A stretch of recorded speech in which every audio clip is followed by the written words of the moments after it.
Magandang gabi po mga kapatid.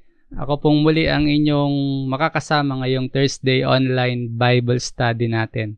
Ngayon po ay October 7, 2021. Pagbati po mula dito sa May Kawayan at dalangin ko po na parati kayong nasa mabuti, nasa maayos na mga kalagayan. Nagpapasalamat po kami sa lahat, sa bawat isa sa inyo mga kapatid sa palagiang pagdalo sa paglalaan po ninyo ng oras na magkasama-sama po tayo sa ganitong gawain ng pag-aaral ng salita ng Diyos. At kung may libre po kayong oras, baka may mga na-miss po kayong lessons, may mga hindi po kayo nasubaybayan ng mga pag-aaral natin, pwedeng-pwede nyo po itong balik-balikan dito sa ating Facebook page, ganun din po sa YouTube channel. Welcome po mga kapatid. At magandang gabi. Simulan na po natin ang ating pag-aaral ng mga piling talata mula sa Biblia. Ang atin pong version na gagamitin sa Tagalog po ay ang bagong ang Biblia. At yung English version naman po ay mula sa New American Standard Bible. Liban na lang po pala sa ilang mga talata na mababanggit natin maya-maya, na ang ginamit naman po ay Revised Tagalog Popular Version. At kung meron po kayong Bible na hawak ngayon, sabayan po ninyo ang atin pong pag-aaral tungkol sa ang mawalan upang magkaroon. Takot po tayong mawalan ng isang bagay na pag-aari or hawak natin dito sa mundo, lalo na po kung iyan ay importante sa atin. Halimbawa, may mga bagay ka na nagiging dahilan para maging komportable yung buhay mo, or meron ka pong bagay na nagiging daan para makilala ka o magkaroon ka ng malaking impluwensya, or may mga bagay ka sa buhay mo na nakakapagbigay kasiyahan sa'yo, nakakapagpa-enjoy sa'yo, o kaya meron kang position or bagay na talagang kailangan mo. Ang tanong po, willing ka bang mawala sa'yo ang mga bagay na yan para sa ikalalaganap ng salita ng Diyos? Matapos nating mapag-aralan yung tungkol sa yung nakaraan, alala nyo yung kapag inuna natin ang pagsunod sa Diyos, nakita natin doon, hindi naman tayo niya talaga pababayaan. Matapos nating matutunan na dapat pala ay handa tayo sa pagbabalik ng Panginoon, na anuman po yung ginagawa natin sa buhay, na kapag nadatnan niya tayo, ay nakaayon sa kanyang kalooban. May mabuting epekto ba sa atin ang patuloy na pag-aaral ng Biblia? And handa ba tayong magsakripisyo ng mga bagay na meron tayo para po sa pagsunod sa Diyos, para po sa salita ng Diyos, para po sa pagpapalaganap ng salita ng Diyos? Natural sa tao kasi sa atin na hanggat maaari hindi mawala o hanggat maaari hindi yan mabawasan. Yung mga bagay na tinatangkilik natin, yung mga bagay na meron tayo, hindi tayo agad-agad papayag na basta na lang mawala yan or kahit mabawasan yan. Kaya nga kinakapitan natin, pinanghahawakan natin ang mga bagay na yan. Maraming tao po ngayon nahuhumaling sa social media. Kasi sa iba, di man po lahat, no? Pero parang marami na rin po nahuhumaling na mga tao sa social media dahil ang feeling nila, nagiging sikat sila doon. Yung social media yung nagiging daan para maging celebrity sila. At sa ibang tao, para mas maging maimpluwensya sila. And marami ding mga tao sa panahon natin ngayon na humaling pa rin sa mga material na bagay na para bang habang mas marami kang material possessions, katulad ng pera, pag marami ka nun, feeling mo, mas secure ka, pakiramdam mo, mas mataas ang tingin mo sa sarili mo. Ang social media po at ang material things, imbis na maging kasangkapan, maging mabuting kasangkapan para sa ikalalaganap ng salita ng Diyos, minsan, nagiging hadlang pa ito. Mas maraming oras yung nailalaan ng mga tao kaysa sa pag-aaral at pagsasabuhay at pagpapalaganap ng salita ng Diyos. Kung meron ka po ng mga bagay na kinahuhumalingan, mahalaga sa iyo dito sa mundo, willing ka ba na mawala yan? Or baka isipin mo, hindi naman ako nahuhumaling sa yaman or hindi naman ako nahuhumaling sa social media para sumikat Pero again mga kapatid, may mga tao po na nahuhumaling naman sa entertainments. May mga tao, sobra-sobra yung inilalaang oras sa mga libangan. Tulad ng Netflix, diba? YouTube videos, kaya mga mobile games, video games. Gustong-gusto ng mga tao yan Pero, willing ba tayong mawala sa atin yan? Minsan, hindi lang po kasi oras yung nauubos sa paglalaan sa mga bagay na yan, sa entertainments, pati pera, pati lakas, pati kakayahan nasasayang. Paano kaya kung sabihin sa atin na kailangan nating isakripisyo yung mga karapatan mo or kaya yung mga kalayaan mo para sa kapakanan ng iba? Payag kaya tayo? Mga bagay na kinahuhumalingan natin, mga bagay na gustong-gusto natin, willing ba tayong mawala para sa kapakanan ng iba? Mawala lahat? Parang ang hirap naman yata nung mawala ang lahat. Yun nga lang pong mabawasan, nakakalungkot na lalo na kung mawala pa. Kung ang isang tao po nahuhumaling sa material things o sa mga kayamanan tapos nabawasan, di ba nakakalungkot yung pakiramdam? Halimbawa, sa trabaho, hindi ka naman nawalan ng trabaho pero hindi ka ma-promote. O kaya na bumaba pa yung position, nabawasan yung kita. O di ba ang pakiramdam nakakalungkot, nabawasan lang. Paano pa kung mawala? Kung ang isang tao po ay nahuhumaling sa entertainments tulad ng social media, tapos nabawasan dahil maaring pinagbawalan ng magulang, o kaya nawalan ng internet connection, di ba nakakalungkot? Yung mawala pa kaya yun, saglit lang na nawala, nalulungkot na tayo. Yung kaya sabihan tayo, isakripisyo yun para wala na tayong ganon. Nung nakaraang araw, na-down yata yung system ng Facebook, ng Instagram, tsaka ng Messenger. Maraming mga tao parang nanibago. Hindi sila sanay na nadadown yung system ng ganong social media. Saglit lang nawala yung Facebook, mayroon ng mga nalungkot. Valid naman yung reason ng iba kasi gamit nila yun sa business nila, gamit yun sa means of communication, lalo na sa mga malayo sa pamilya. Pero paano yung iba? Yung hindi lang nakapag-post, hindi lang nakapag-browse, feeling nila katapusan na ng mundo ng internet. Ang ibig ko pong sabihin na bakit mawawala? Bakit babawasan or bakit aalisin? Dahil ang oras natin, yung lakas natin, yung kakayahan natin, and even yung pera na inilalaan natin sa mga bagay na yan ay ilalaan mo sa pagsuporta at pagtupad ng gawain para sa Panginoon. Yun po ibig sabihin na bakit mawawala. Willing kaya tayo?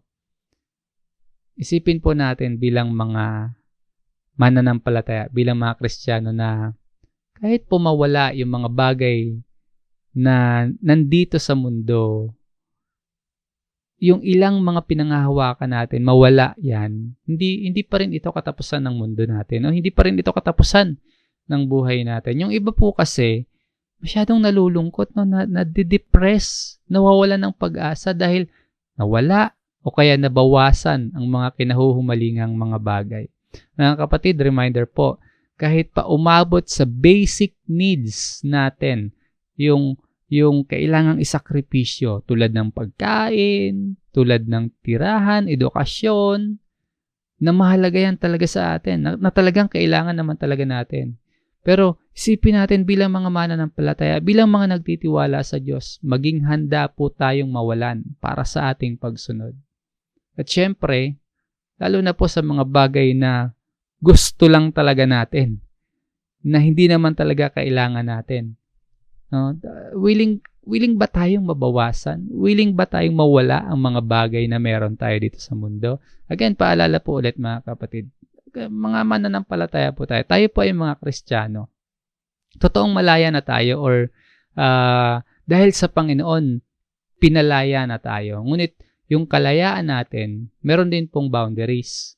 Na meron din po siyang hangganan na ang ginagawa natin, hindi lang para puro pansarili na lang, kundi para din po sa kapakanan ng iba at sa ikalulugod ng Diyos. At sa bawat pag-aaral po natin ng Biblia, mas lumaki pa po yung pagpapahalaga natin sa salita ng Diyos kumpara sa mga bagay lang dito sa mundo, mga bagay lang dito sa lupa na natin makukuha or matatamo. Alam natin, ang mga bagay dito sa mundo, puro pansamantala lang.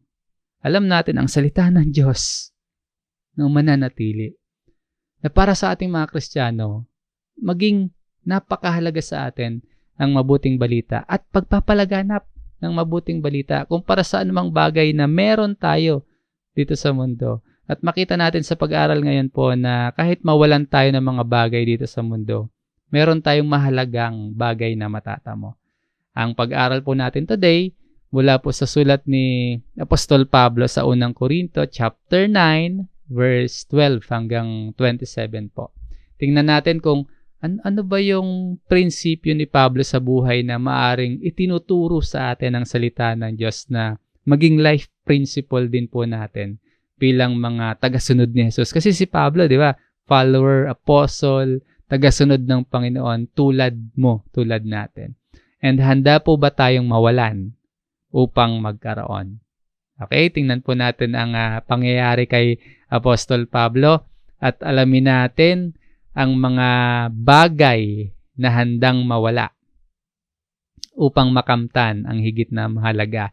Ano-ano yung mga bagay na handa si Pablo na mawala sa kanya upang makamtan naman niya yung mga bagay na higit na mahalaga. Mula po ito sa unang Korinto chapter 9, verse 12 hanggang 27. Meron pong dalawang bagay po tayo makikita na handang isakripisyo, handang mawala para kay Pablo. Ang una po na bagay na handang mawala kay Pablo para makamtan niya yung higit na mahalaga ay mawalan ng kalayaan upang makahikayat. Sa dalawang punto po na ating pag-aaral, sa bawat willing na isakripisyo ni Apostle Paul, tingnan natin, lagi nating tatandaan na yung matatamo naman niya bilang layunin ng kanyang pagsunod na atin din pong matatamo sa ating pagsunod. Sa unang Korinto chapter 9 verse 19, sabi ni Apostle Paul, sapagkat bagaman malaya ako sa lahat ng mga tao, ay nagpaalipin ako sa lahat upang higit na marami ang aking mahikayat. Makita natin dito na handa si Pablo na mawalan siya ng karapatan or ng kalayaan.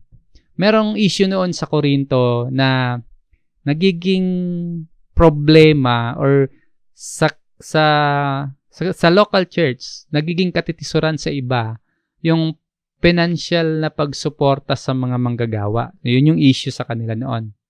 Kapag binasa natin yung verse 1 hanggang 18, bago niya po sinabi dito sa verse 19 na nagpaalipin ako sa lahat upang higit na marami ang aking mahikayat, makikita natin na mula verse 1 hanggang 18, Paul surrender his rights dito sa Korinto. Bagamat makikita natin kasi sa iba namang tagpo na patuloy pa rin siya tumatanggap ng suporta mula sa ibang mga kapatid.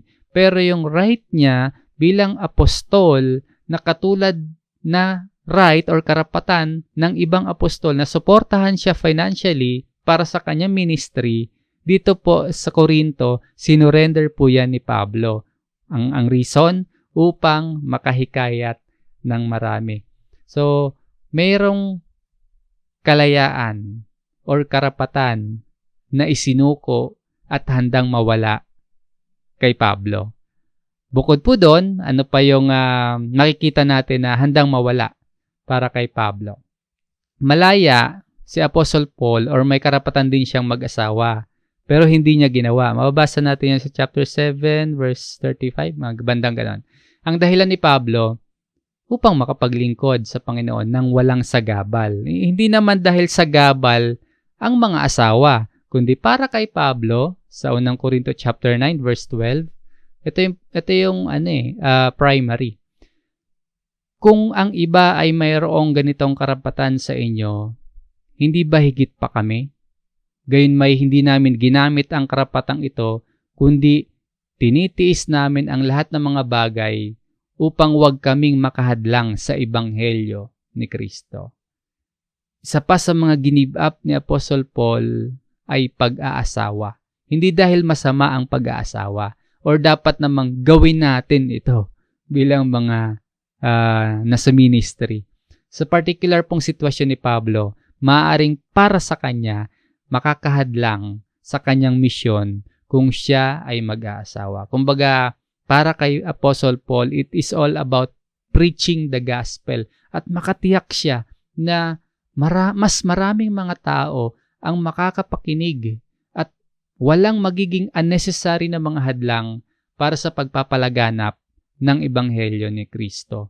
Ang pagsulong po ng ebanghelyo, yun po yung pangunahin para kay Apostle Paul. Malinaw yung reason niya, bakit niya give up, bakit siya handang mawala yung kalayaan niya, bakit siya handang i-give up yung mga ibang rights niya para po makahikayat ng marami. Na kahit malaya siya sa lahat ng mga tao, nagpaalipin siya sa lahat. Kaya nung sinabi ni Apostle Paul doon sa unang binasa natin sa unang Korinto chapter 9, verse 19, sapagkat bagaman malaya ako sa lahat ng mga tao ay nagpaalipin ako sa lahat. Yung emphasis po, nagpaalipin ako sa lahat, ibig sabihin, voluntary, personal niyang decision. Walang pumilit sa kanya. Hindi yan batas na obligado lang sundin. Pero willing si Pablo para sa ikalalaganap ng mabuting balita, sa ikakahikayat ng marami. Give up niya yung kanyang kalayaan. Ngayon po, para sa atin naman, anong kalayaan natin ang willing tayong i-give up para maipangaral natin ang ebanghelyo, para sa pagsuporta natin sa pagpapalaganap ng ebanghelyo. Hindi man ito katulad ni Pablo tungkol sa pag-aasawa, pero anong anong rights natin ang pwede nating hindi gamitin para lang maisulong or maipangaral ang ebanghelyo? Anong kalayaan mo ngayon ang willing mong i-give up para maging alipin? Malaya ka tapos magiging alipin. Bago po tayo mag-decide or bago tayo magpatuloy bilang alipin, linawin natin na hindi ibig sabihin na alipin si Pablo ng lahat.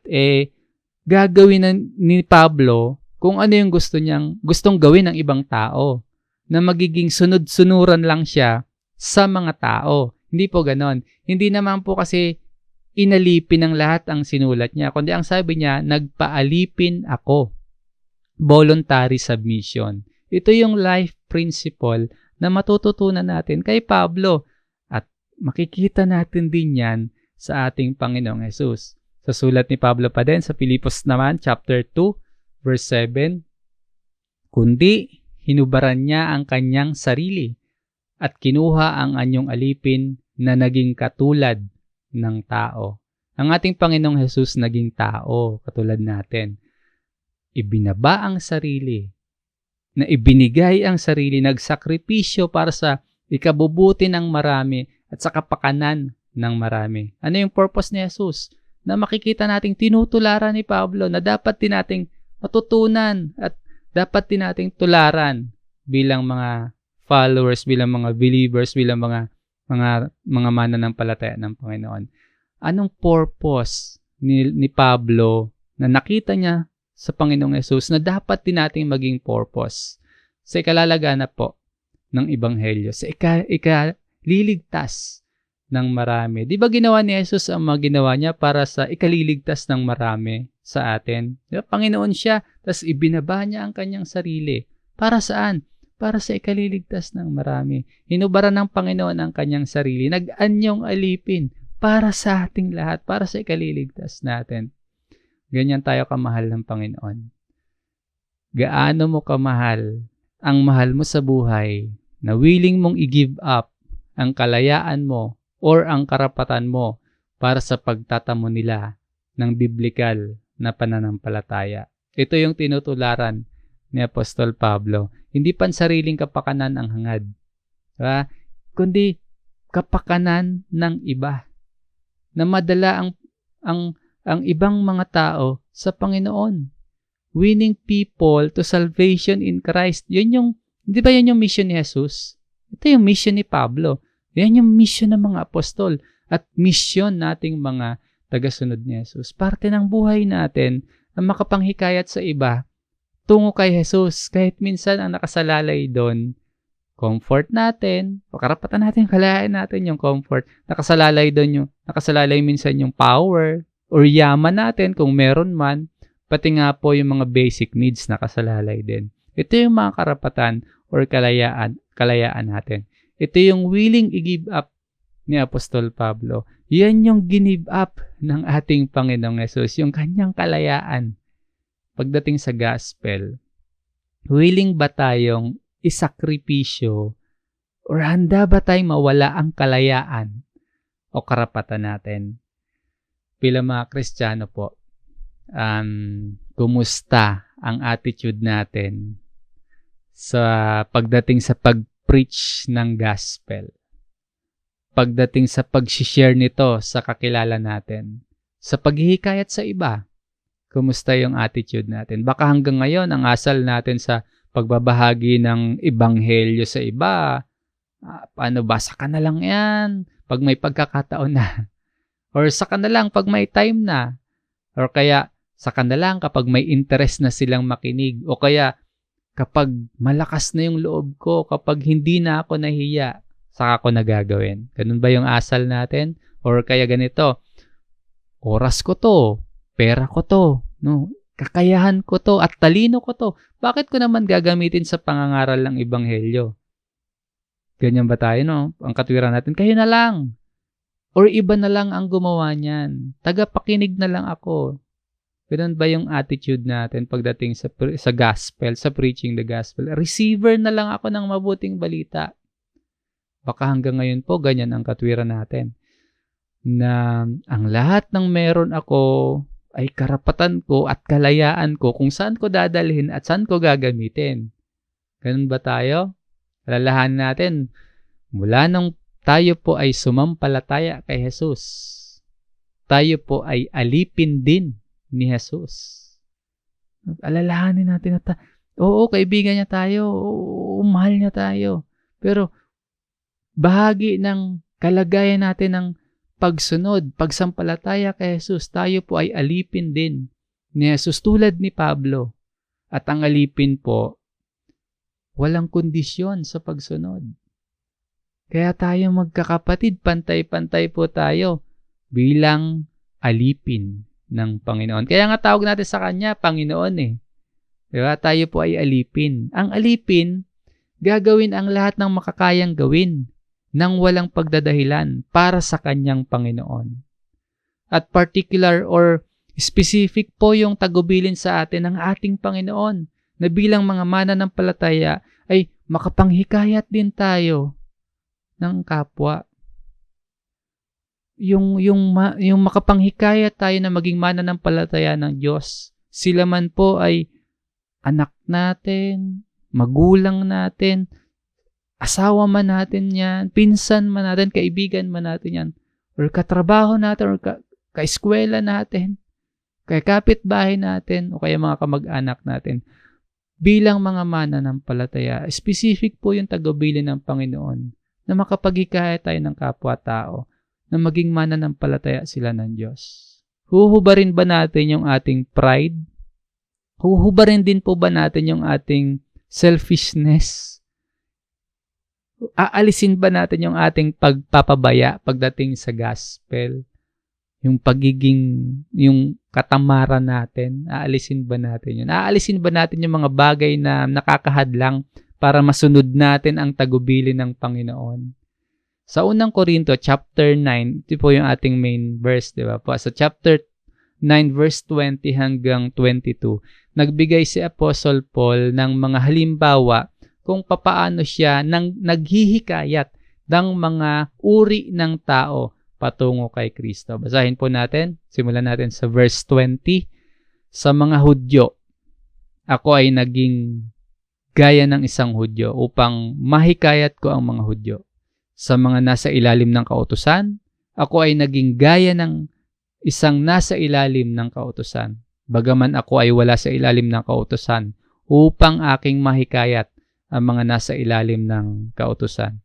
Sa verse 21 po, sa mga nasa labas ng kautusan, ako ay naging tulad sa walang kautusan. Bagamat hindi ako malaya mula sa kautusan sa Diyos, kundi nasa ilalim ng kautusan ni Kristo, upang mahikayat ko ang mga nasa labas ng kautusan.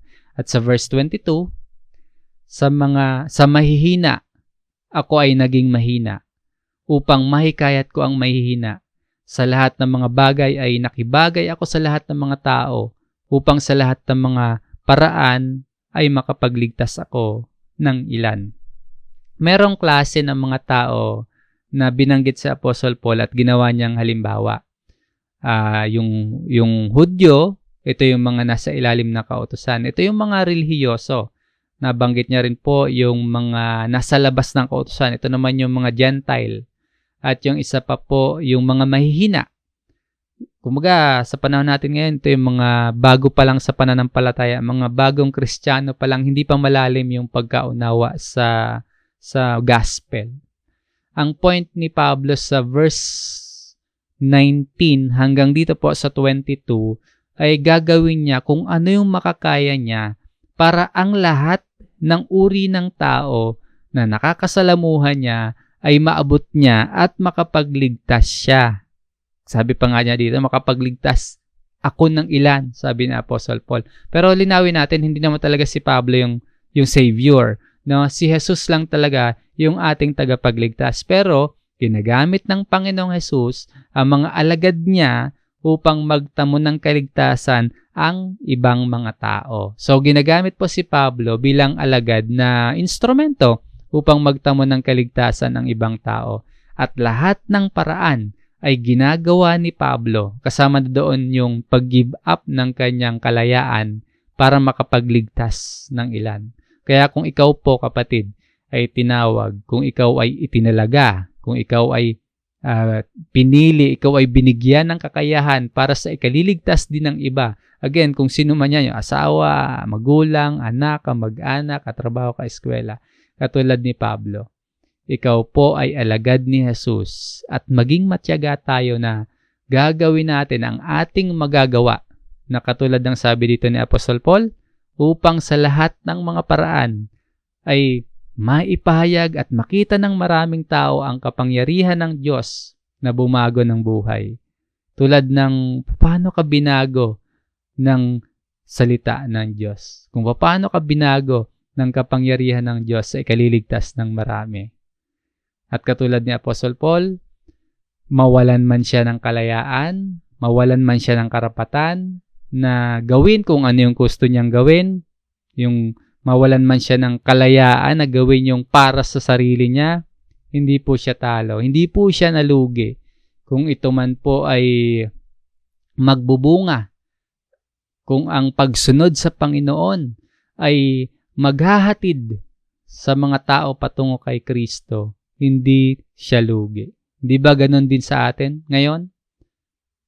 Panalo tayong lahat, hindi tayo talo sa pagsunod sa kalooban ng Panginoon. At yung binasa natin na verse 19 hanggang 22 po, maging maingat tayo at maging matalino sa pagtulad kay Pablo.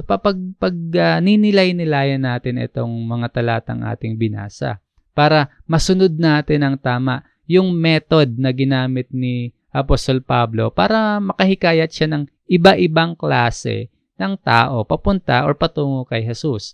Balikan ulit natin yung sabi niya sa verse 20. Sa mga Hudyo, ako'y naging gaya ng isang Hudyo. Ibig sabihin, naging Hudyo ba yung klase ng kanyang practice ng faith? Sa mga nasa ilalim ng kautusan, ang sabi pa niya, naging gaya siya ng nasa ilalim ng kautusan. Ibig sabihin ba, naniwala din siya na by obeying the law, maliligtas sila? Kasi nasa kautusan eh. Siyempre hindi. gospel po, mabuting balita po yung dala ni Pablo at hindi siya kontra sa ipinapangaral niya o dala-dala niyang ebanghelyo. Kaya ang sabi niya, hindi siya nasa ilalim ng kautusan, kundi under grace na siya. Tulad natin ngayon. Under tayo ng biyaya, under tayo ng grace at hindi na ng law. Pero sa pag-abot niya sa mga relihiyosong tao tulad ng mga Hudyo, hindi niya sinasabing baliwala po yung law. Para maabot niya ang mga taong katulad ng mga Hudyo at maihatid patungo kay Kristo, hindi niya sinasabing baliwala ang kautusan. Mahalaga yon, mabuti yon, pero hindi sapat ang law para madala tayo sa Panginoon at magtamo ng kaligtasan. Yun po yung malinaw para kay Pablo. At sa verse 21 naman, sa mga nasa labas ng kautusan, ito yung isa pang klase ng tao na hinihikayat ni Apostol Pablo. Para mahikayat niya yung mga nasa labas ng kautusan, sabi dito, ako ay naging tulad sa walang kautusan. Again, hindi ibig sabihin sumuway na rin siya sa utos ng Diyos na wala siya sa kautusan, sasaway na siya. Kaya nilinaw din niya, hindi ako malaya mula sa kautusan sa Diyos, kundi nasa ilalim ng kautusan ni Kristo. Halimbawa, para mahikayat ang mga mamamatay tao, yung mga murderers, para mahikayat patungo kay Jesus, yung mga prostitutes, tutulad ba tayo sa ginagawa nila? Di ba nasa law, bawal ang makiapid? Di ba nasa kautusan, huwag tayong papatay? So sinuway ba ni Pablo at susuwayin ba natin ang kautusan? Siyempre hindi. Hindi natin i-compromise yung gospel, yung mabuting balita. Hindi natin i-kontrahin yun. Hindi tama yun. Dapat tayo po ang naghihikayat patungo sa Panginoon. Hindi yung tayong nahikayat palayo sa Panginoon. Hindi ipinagpipilitan yung law, kundi nilinaw niya na nasa ilalim siya ng kautusan ni Kristo. Diba maririnig natin or mababasa natin sa mga pangangaral ni Jesus? Narinig yun dati. Ngayon, ito ang sabi ko. Di ba? Ganun po yung point. And sa verse 22 naman po, sa mahina, ako ay naging mahina. Tungkol naman ito sa mahina. Sabi ni Paul, naging mahina siya. Hindi po siya nagpanggap na mahina. Alam natin na theologically or spiritually speaking, mature at talagang matibay na mananampalataya si Apostol Pablo. Ang ibig niyang sabihin, pinabagayan niya at iniintindi niya ang mahihina. Kumbaga, inilalagay ang sarili sa kalagayan na mahina. Nararamdaman kung ano yung nararamdaman ng mahina. Merong empathy. Ang ibig sabihin ng empathy, kakayahan na maunawaan ang damdamin ng iba. Kakayahan na maibahagi ang damdamin ng iba. Pagdating sa kalagayang espiritual ng ating mga mahal sa buhay, sa mga kakilala natin, may empathy ba tayo? Nararamdaman ba natin ang nararamdaman nila? May kakayahan ba tayong maunawaan ang kalagayan nila? Ano ang kalagayan ng taong wala kay Jesus? Ano ang mangyayari sa taong wala ang biblical na pananampalataya sa Diyos? Hindi ba ang description din ng Bible, masamang kalagayan? Yung masamang kalagayan na yun, ng mga kakilala natin, ng mga mahal natin sa buhay na wala pa kay Jesus, may empathy ba tayo doon? Ano ang gagawin natin? Ano yung kaya nating isakripisyo para maihatid sa kanila at mapakinggan nila ang mabuting balita? Pwede kang mahirapan, pwede kang mawalan, pero hindi ka lugi, panalo ka. Pinapaalalahanan tayo na dapat din tayo maging handa na mawala ang isang bagay na palagay natin ay mahalaga upang tumanggap ng mas malaki at walang hanggang kalagayan. Hindi lang tayo yung panalo doon. Hindi lang tayo yung tatanggap ng malaking biyaya, kundi ang taong mahihikayat mo kay Kristo, tatanggap din ng malaking biyaya. Okay? Ikalawa po, na bagay na handang mawala kay Pablo, mawalan ng sariling kaginhawahan upang magkaroon ng bahagi sa pagpapala. Sariling kaginhawahan niya. Ito yung isa pang bagay na willing mawala kay Pablo. Bukod sa mawala yung kalayaan, handa si Pablo na mahirapan, mawala ng sariling kaginhawahan. Mahirapan siya. Ang mawala ng sariling kaginhawahan, selflessness, kapakanan ng iba, more than sa kapakanan ng sarili. Para saan? Mababasa natin sa mga susunod na talata, ito ay para din sa sarili ni Pablo. Linawin natin na hindi naman masama po isipin yung pansariling interes. Basta po yung interes na iniisip natin ay ayon pa rin sa Diyos, ayon pa rin sa Kanyang salita. Ang interes natin ay ayon pa rin sa kalooban ng Diyos, ayon pa rin sa nais sa atin ng ating Panginoong Hesus. Sabi po sa unang Korinto chapter 9 verse 23, ginawa ko ang lahat ng mga bagay sa Ebanghelyo upang ako'y magkaroon ng bahagi sa mga pagpapala nito. Upang ako'y magkaroon ng bahagi sa mga pagpapala nito. Ginagawa ni Pablo ang lahat para makahikayat. Kahit mawala o mabawasan ang kanyang kalayaan at kaginhawahan, ginagawa niya ang lahat. Ang reason niya, ang Ebanghelyo. Ano ba yung motivation natin sa ministry? Diba dapat gospel ang Ebanghelyo din. Si Christ, ang ginawa ni Jesus at ang gagawin pa, yun yung motivation natin sa ating ministry. Kaya ginagawa din natin ang mga gawaing ito at ginagawa natin yung ating mga pang-araw-araw na ginagawa natin ng mabuti para sa kaluwalhatian ng Diyos at dahil sa Ebanghelyo. Mahirap. Kaya maraming pagtitiis. Maraming rejections. Kaya dapat matibay tayo. Pero ipagpapatuloy pa rin natin dahil sabi dito ni Pablo, hindi lang tayo para mahirapan lang. Tapos wala lang. Makikita natin dito na ginagawa niya ang lahat para sa Ebanghelyo upang magkaroon ng bahagi sa mga pagpapala. Ang mangingibabaw po ay ang Diyos at ang karangalan ng Diyos. Pero ang maganda, may kasunod, may bonus. Meron din tayong mapapala. Meron din tayong pakinabang. Sabi ni Paul, upang ako'y magkaroon ng bahagi sa mga pagpapala nito para sa Ebanghelyo. Pero makikita din natin na para din pala sa Kanya. Pareho, partnership, extra motivation din ito sa atin. Kahit mawala yung sarili nating kaginhawahan dito sa mundo. Tulad ni Pablo, alam natin na nakikinabang ang nakikinig ng gospel. Nakikinabang ang tatanggap ng gospel. And makikinabang din po ang nag-share ng gospel. So kung ipinagpapatuloy mo ang gawain para sa Ebanghelyo, may manginginabang yung nababahaginan mo at meron ka ding matatanggap na pakinabang. Ito po yung dagdag paliwanag ni Apostol Pablo sa verse kasunod, 24. Hindi ba ninyo nalalaman na ang mga tumatakbo sa isang takbuhan ay tumatakbong lahat, ngunit iisa lamang ang tumatanggap ng gantimpala? Kaya tumakbo kayo sa gayong paraan upang iyon ay inyong mapagwagian. Unahin na isipin ang karangalan ng Diyos. Pero isipin din ang pansariling interes na nakaayon sa kung ano ang nais ng Diyos. Malinaw po unahin ang Diyos para sa glory ng Diyos ang mga ginagawa at gagawin. At ang kasunod ay ituon din sa pansariling interes na nakaayon sa kalooban ng Diyos. Kung tatakbo ka rin lang, aim high na mapagwagian. Diba sa pag-aaral natin, sa school, pinagbubuti natin. Sa paghahanap buhay natin, sa pagnenegosyo, sa pagtatrabaho, di ba pinagbubuti natin? Sa ibang bahagi ng buhay natin, sa mga ginagawa natin sa ating buhay, di ba pinagbubuti natin dahil sa extra motivation natin. Sa school, tataas yung grades, ma-recognize, sa trabaho, mapopromote.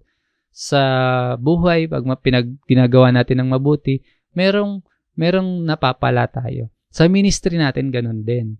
Sa pag-aaral at pangangaral ng salita ng Diyos, hindi ka basta makasali lang or makatakbo lang or masabi lang na nagawa lang. Dapat may extra motivation na magwagi sa takbuhin. Yung mga athlete po, naging mahusay silang atleta at matatanggap nila yung kanilang panalo kung willing sila, handa silang i-give up yung mga kaginhawahan na meron sila. Sa atin po bilang mga alagad, alipin ng Panginoon, ano ba yung matatanggap nating mapapanalunan natin? Ano yung mapapala natin sa ating pagsunod? Bakit natin ihahanda yung sarili natin na kahit mawalan tayo ng kaginhawahan, magpapatuloy pa rin tayo sa pagsunod sa Diyos? Alam natin ang maximum reward mula sa Diyos. Ang maximum reward, walang pagkasira. Sa pagpapatuloy po ni Pablo sa kasunod na talata, sa verse 25, ang bawat nakikipaglaban sa mga palaro ay nagpipigil sa sarili sa lahat ng mga bagay.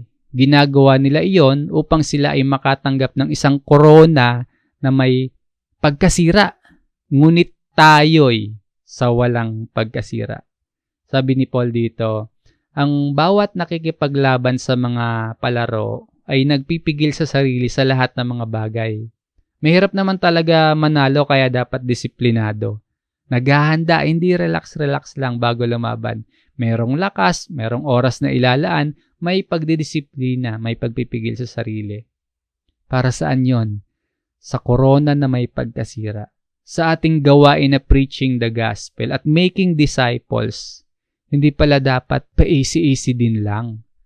Yung magagaling na athlete, kaya sila tagumpay sa kanilang larangan, matagal silang nag-aral, nag-training, naglaan ng maraming oras at lakas. Para saan ang pagtitiis ng mga atleta? Bakit nagpapakahirap silang magsanay? Para sa grand prize, para sa championship. Tapos sa ating Christian life, tayo sa ating ministry, ang kalamangan natin, ang aim natin, ang goal natin, or ang hinahangad natin, korona na walang pagkasira. Di ba yung mga athlete nga para sa grand prize, sa sinalihan nilang laban, para sa championship. Pero dito lang sa mundo, may pagkasira.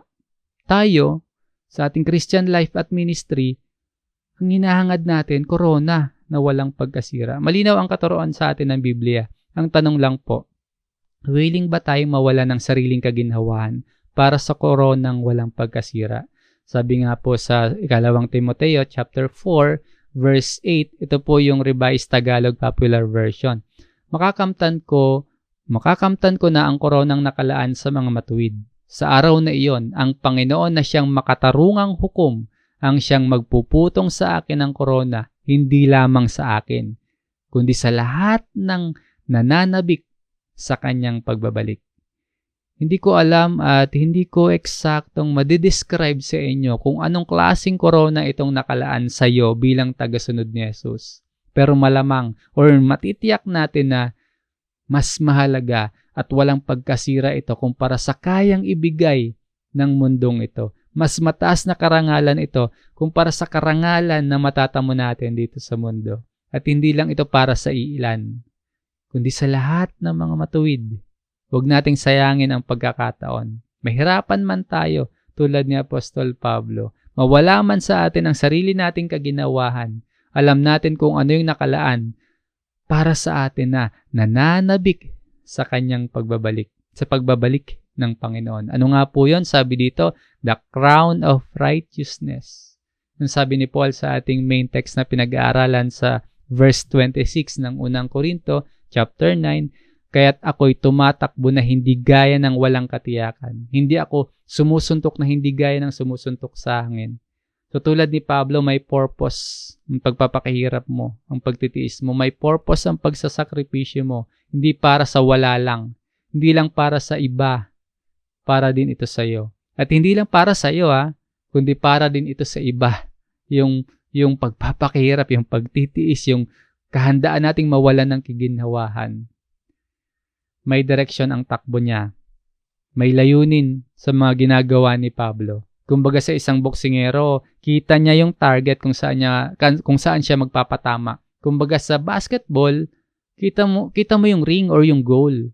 Sabi naman ni Pablo sa Filipos chapter 3, verse 14, nagpatuloy ako tungo sa mithiin para sa gantimpala ng dakilang pagtawag ng Diyos kay Kristo Jesus. Ang mithiin ni Pablo, gantimpala ng dakilang pagtawag ng Diyos. Ito yung ultimate goal ng isang mananampalataya. Hindi lang para sa buhay dito sa mundo.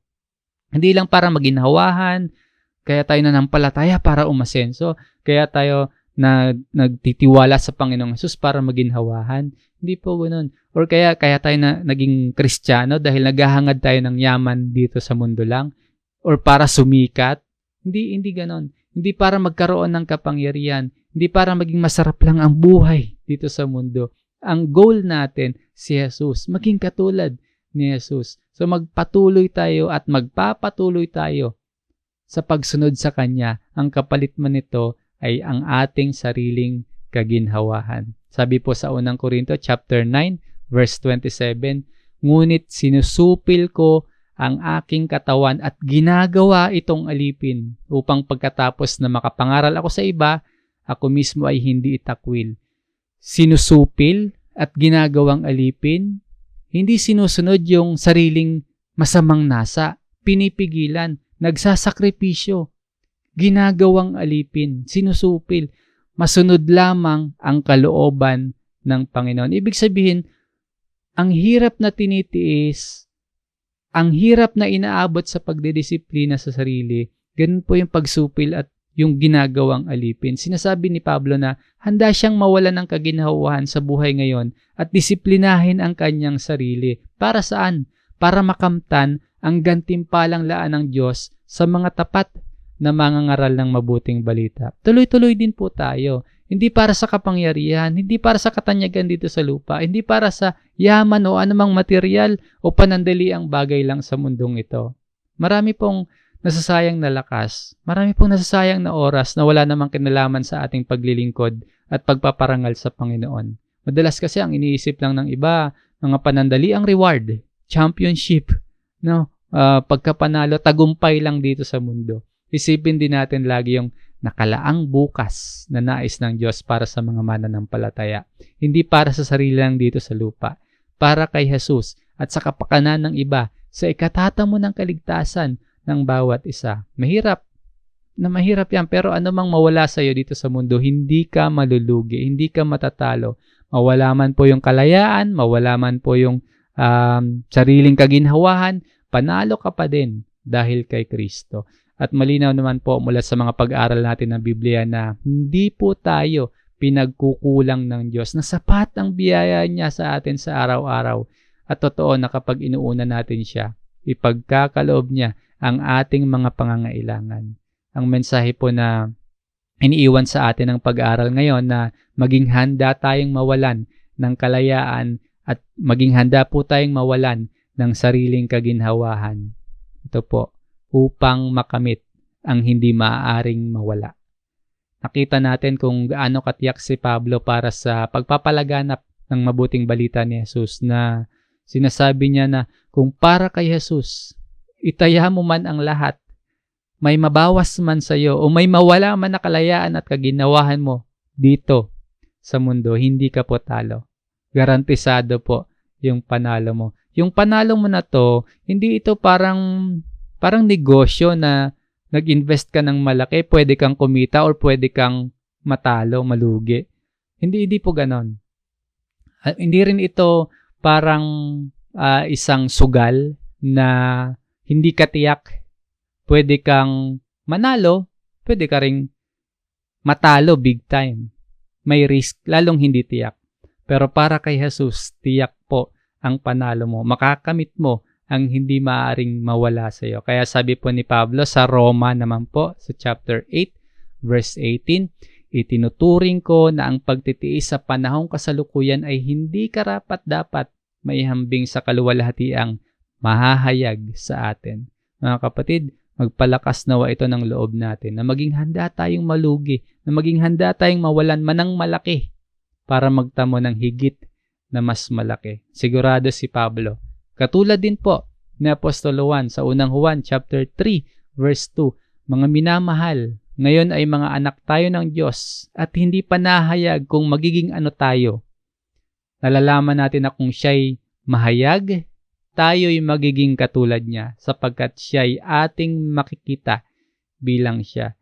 Magtitiis tayo, magtiyatiyaga at magpapatuloy tayo sa pag-aaral at sa pangangaral ng salita ng Diyos, anuman po yung mawala sa atin dito sa mundo, dahil alam natin at matibay ang pag-asa natin sa napakagandang kalagayan na mangyayari, na matatanggap nating lahat sa hinaharap kapag nahayag ang ating Panginoong Hesus. Tayo'y magiging katulad ni Jesus. Sabi naman po ni Apostol Pedro sa unang Pedro chapter 1 verse 13, kaya't ihanda ninyo sa gawain ang inyong mga pag-iisip na supili ninyo ang inyong sarili at ilagak ang inyong pag-asa sa biyayang darating sa inyo kapag inihayag na si Jesucristo. Prepare your minds for action. Hindi kalugihan at hindi tayo talo kung mawalan man tayo ng mga bagay na hindi naman natin mapanghahawakan talaga dito sa mundo. Hindi yun kalugihan para magtamo tayo ng bagay na higit na mahalaga at kalagayang hindi mawawala sa atin. Panalo tayo doon. At hindi lang tayo yung panalo, pati din po yung mga taong mababahaginan at tatanggap din ng salita ng Diyos. Lumaki pa nawa ang kagalakan natin sa Panginoon sa pag-aaral at pagbabahagi ng Kanyang salita. Ibigay at gawin natin ang ating makakaya, mawala man po ang kalayaan at sarili nating kaginhawahan dahil sa Panginoon at para sa Panginoon. Dahil mismong si Jesus, ibinigay niya ang lahat, pati ang buhay niya para sa atin. Ang mawalan upang magkaroon. Ito po ang ating pag-aaral sa gabi pong ito. Maraming salamat po, mga kapatid. Pagnilayan, tagbulay-bulayan po natin ang salita ng Diyos natin pong napakinggan. Muli kong naging mabiyaya sa inyo ang pag-aaral natin ngayon. Pwede nyo po itong i-share, ibahagi sa ating mga kakilala, sa ating mga mahal sa buhay na nangangailangan ng mga ganitong pagpapaalala ng salita ng Diyos. Maraming salamat mga kapatid. Magkita-kita po tayong muli sa susunod na Thursday at sa Sunday po ang ating online worship service. Sa Diyos ang kapurihan at karangalan, tatapos po tayo ng ating gawain. Naanyahan ko po ang lahat. Tayo po ay manalangin.